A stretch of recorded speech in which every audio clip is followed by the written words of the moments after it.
नमस्कार दोस्तों, आज हम आपको अनजाने में किए हुए कर्म के फल के बारे में एक कहानी के माध्यम से बताएंगे। प्राचीन समय की बात है, एक गांव में एक ब्राह्मण रहता था। ब्राह्मण के वासुदेव नाम का एक पुत्र था।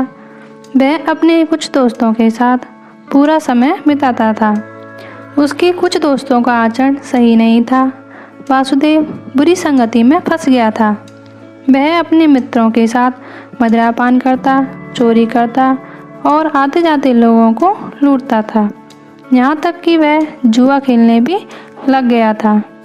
एक दिन जुआ खेलने के लिए उसे कुछ रुपयों की आवश्यकता हुई, तो उसने अपने पिता की रखी हुई अंगूठी को चुरा लिया और उसे एक व्यापारी को बेच दिया।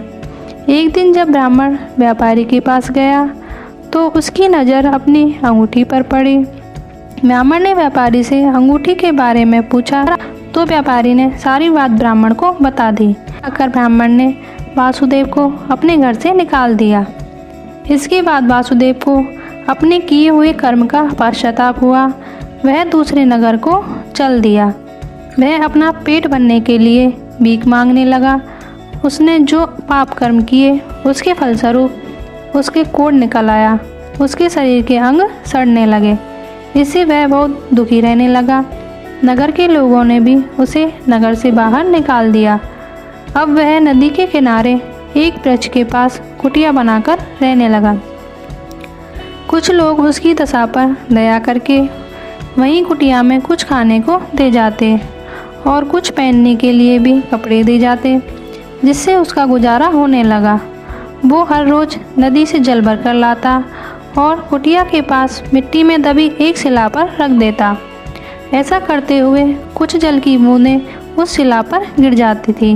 वो रोज़ाना ऐसा ही करता, नदी से जल लाता और शिला पर रख देता। ऐसा करते हुए बहुत समय व्यतीत हो गया।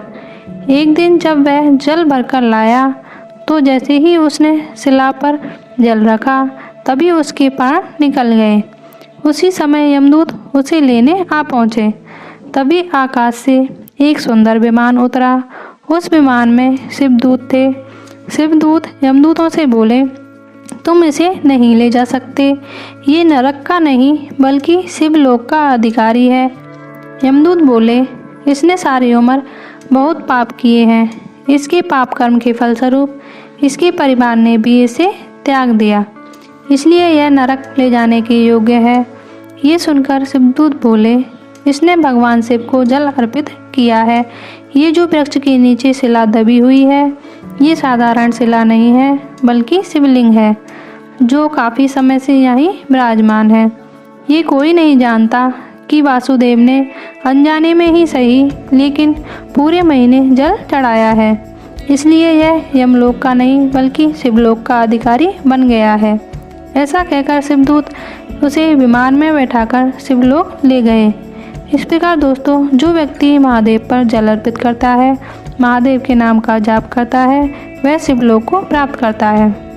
अगर आपको वीडियो अच्छी लगी हो तो लाइक करें, शेयर करें और सब्सक्राइब करें।